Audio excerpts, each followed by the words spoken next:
How low can they go? The manufacturers race to get your Christmas dollars and your dollars across the board. Stay tuned. Gorge your loins. Gourd. Anyway, I'm Baxter. I'm Jonathan. Casino Guitars. So Fender has this Amazon exclusive right now. It's the Fender Squire Debut. Yes. Normally a Fender Squire is like some of the little mini ones are really cheap, like $120. You can get some of those. We got a $99 Fender right now. $99. I didn't know you could make a guitar for that cheap. I mean, that's like the Epiphone Les Paul, the Special 2 or whatever. That was $99. Yeah, so right now, in comparison, Epiphone's sort of lowest cost, like a real thing, is $149. Yeah. Sort of $99. They're sort of living in that universe for their SG Special. And it's cool, red. It looks great. So, but I thought this was really funny, so I had to look into it a little bit more. It's an Amazon exclusive. None of the retailers are using it, none of the brick and mortars, none of the online onlys. It's just Amazon, which is wild. Is that the first time this has happened? They've done things like this sort of before, but this is, besides it being like, endemic and sort of like a preview of like the market in general, they're wanting to capture your attention. They want to capture your buying, but it's not really capturing your dollars, because I hate $99 is not much in the guitar world. It's like nothing. Yeah. So they made these as affordable as possible. I talk about the Fender, the debuts first.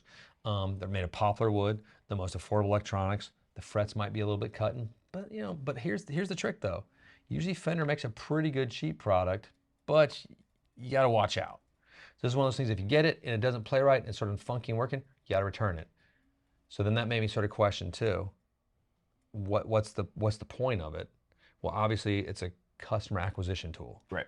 It's not really a profit generator for either Amazon or Fender. Fender wants your first guitar to be a Fender or Squire. Obviously all brands do. That's just, I want your first guitar purchase to be from Casino Guitars. That's just what we all hope, right? Sure. Amazon wants you to put this in your cart, and while you're there, add a few other things. I need toilet paper. And I want to subscribe and save. Yeah. And Fender was smart, and they kept this thing. It's two colors: two-tone sunburst, black, poplar.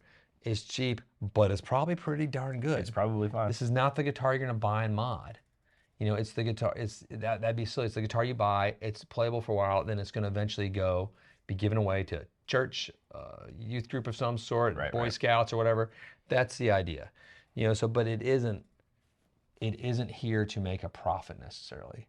Yeah. That's the thing I want. It's fascinating, and you have to. And then what I sort of thought was fascinating too is how this process, and Epiphone and Gibson do it too. They're selling direct.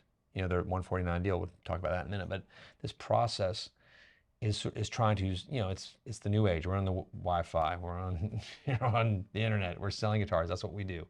But it sort of circumvents even the traditional online retailers that has built these brands. After the brick and mortars, after the mega brick and mortars of guitar centers, the true independents that really built the brand from the 50s up and continued.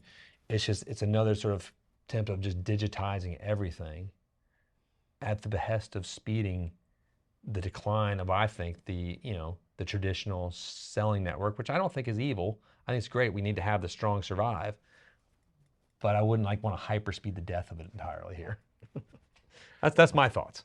It's funny because it's almost like we've talked so much about the manufacturers going direct. Right. It's almost like this is a half step to that with Amazon. Do you know what I mean? Because it's not through Guitar Center, it's not through Sweetwater, it's not through. Well, because they have gone direct, like you said, but their direct sales are down substantially this year. It's been a horrible year for DTC, direct to consumer, for a lot of the manufacturers. Gibson has some pretty strong points that they're doing well, but they've also built the Gibson Garage. That's right. And really focused on creating an identity and a sort of, I don't want to say coolness to what that is, but it is coolness. You walk in that garage, it's cool. Yeah. It's cool, I'm sure Fender's talking with that too, and Taylor and Martin shops, that'd be fun if they popped up all over the place. I don't think that will happen.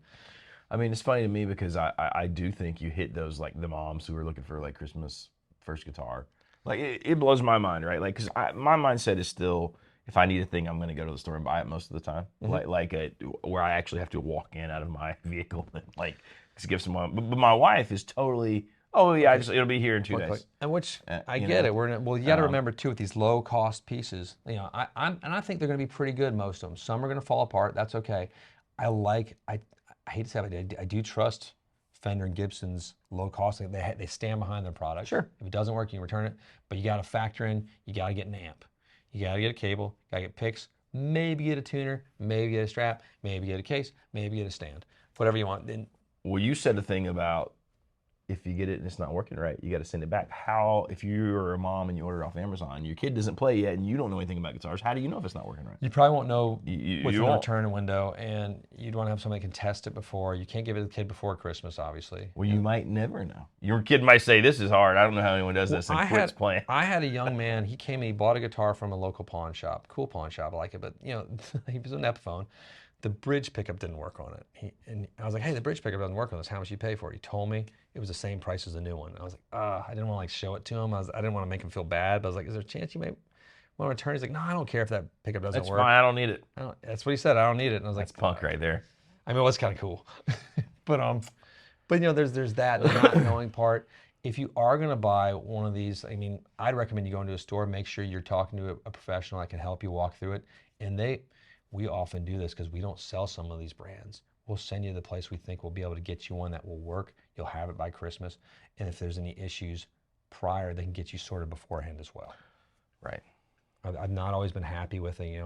Amazon's amazing. Don't get me wrong. They're fast, quick, but sometimes not when you're dealing with a third-party purchase like this. Even though it's Amazon exclusive. Yeah, this is true. It's a funny state, like as you mentioned earlier, how we're at the DTC, direct to consumer. That's just part of the thing. Everybody's like, well, it's here to stay, it'll never go away.